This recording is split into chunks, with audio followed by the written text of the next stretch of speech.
Assalamualaikum warahmatullahi wabarakatuh. Alhamdulillahirabbil alamin. Assalatu wassalamu ala asrafil anbiya'i wal mursalin wa ala alihi wa sahbihi wa barik wa sallim. Perkenalkan, nama saya Husnul Khotimah dari kelas Magister Pendidikan Agama Islam C UIN Maulana Malik Ibrahim Malang. Dalam kesempatan kali ini, saya akan mempresentasikan sebuah buku karya Aminah Wadud Muhsin yang berjudul Quran and Women atau Wanita dan Al-Quran. Sebelum saya menjelaskan lebih lanjut, saya akan membahas terlebih dahulu tentang biografi penulis. Aminah Wadud Muhsin terlahir dengan nama Maria Tesley, lahir di Maryland, negara Amerika Serikat pada tanggal 25 September tahun 1952. Ia merupakan warga Amerika Serikat keturunan Afrika Amerika. Aminah menjadi seorang muslimah saat usia 20 tahun. Berkat ketekunan dalam melakukan studi keislaman, ia bisa menjadi seorang pemikir yang bisa diandalkan dedikasi keilmuannya terhadap Islam. Aminah Wadud menguasai beberapa bahasa seperti Inggris, Arab, Turki, Spanyol, Prancis, dan Jerman. Penguasaannya terhadap berbagai bahasa dan keilmuan, ia dijadikan dosen tamu kehormatan di berbagai kampus sedunia.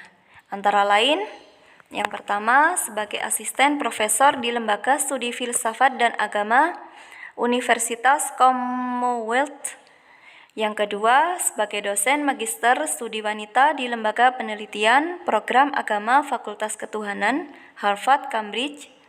Yang ketiga, sebagai dosen di Universitas Islam Internasional.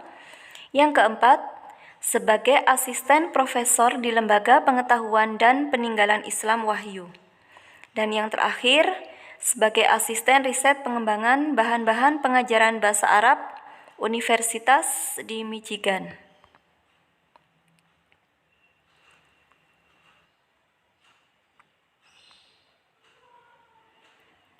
Karya-karya intelektualnya, Aminah Wadud Muhsin termasuk tokoh feminis muslim yang cukup produktif, baik berupa buku, artikel yang dimuat dalam beberapa jurnal, seminar-seminar, dan beberapa proposal penelitian dalam bidang perempuan, gender, agama, pluralisme, dan kemanusiaan.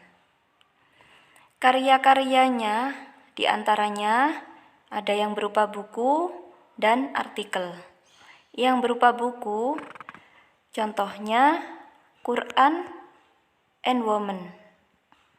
Dan yang berupa artikel seperti alternatif penafsiran terhadap Al-Quran dan strategi kekuasaan wanita muslim dalam buku tirai kekuasaan aktivitas keilmuan wanita muslim, edition Gisela Webb, Syracuse University Press pada tahun 1999.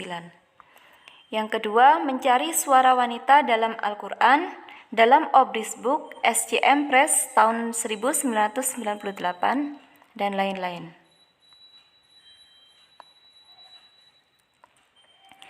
Al-Quran dan Wanita merupakan analisis konsep wanita yang diambil langsung dari Al-Quran. Buku ini merupakan sumber yang ringkas dan mudah difahami.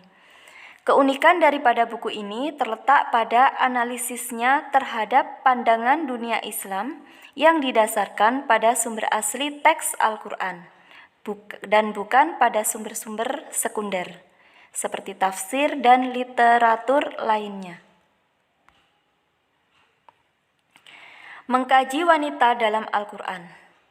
Penekanannya adalah untuk menarik perhatian pentingnya analisis tentang peran perempuan sebagai entitas manusia dalam Al-Quran. Tidak hanya menyangkut perempuan muslim atau perempuan sebagai bagian dari kelompok gender, tetapi menyangkut wanita sebagai manusia otonom.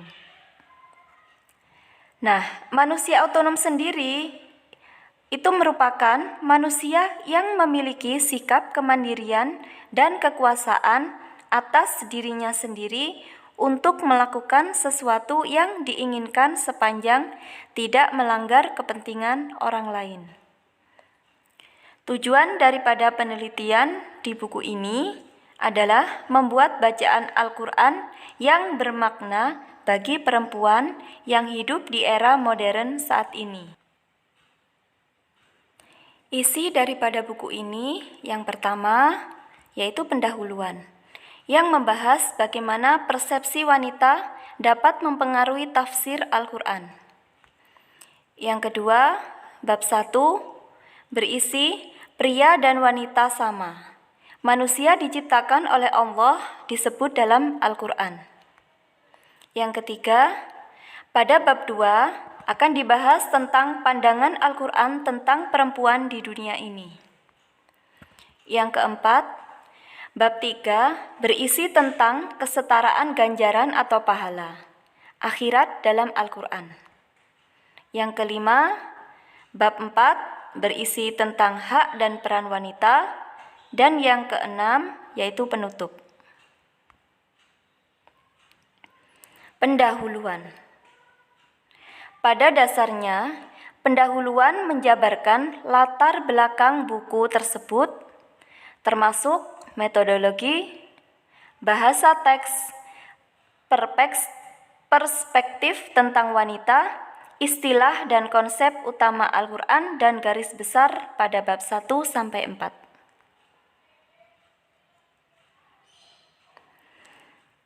Pada bab 1, berisi tentang pria dan wanita adalah dua kategori manusia yang diberi pertimbangan yang sama atau setara dan diberkahi dengan potensi yang sama atau setara. Tidak ada yang dikecualikan dalam tujuan utama Al-Quran ini, yaitu untuk membimbing umat manusia menuju pengakuan dan kepercayaan pada kebenaran tertentu.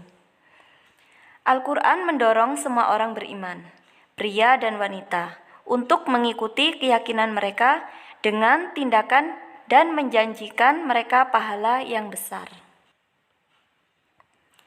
Pada bab 2 akan dibahas pandangan Al-Quran tentang wanita di dunia ini.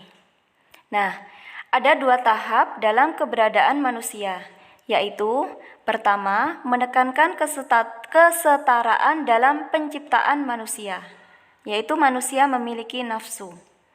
Dan yang kedua, menjelaskan perbedaan antara individu-individu hanya atas dasar takwa, mencerminkan sikap baik dan soleh. Bab selanjutnya yaitu bab 3 yang berisi kesetaraan ganjaran atau pahala akhirat dalam Al-Quran. Dalam bab ini membahas pahala manusia berdasarkan aktivitas atau kegiatan yang dilakukan oleh manusia. Selanjutnya yaitu bab 4 yang berisi hak dan peran wanita.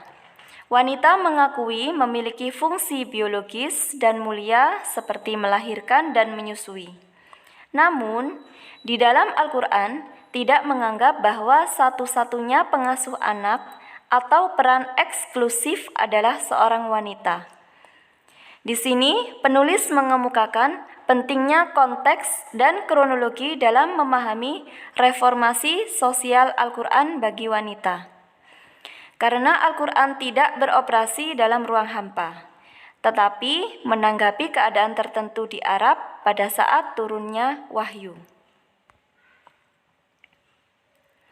Selanjutnya, terakhir yaitu penutup yang berisi tujuan penelitian ini adalah untuk mempertimbangkan beberapa aspek kesetaraan gender dalam Al-Quran.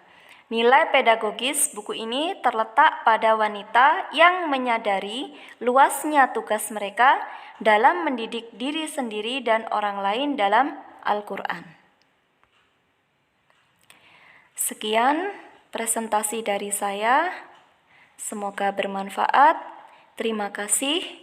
Wassalamualaikum warahmatullahi wabarakatuh.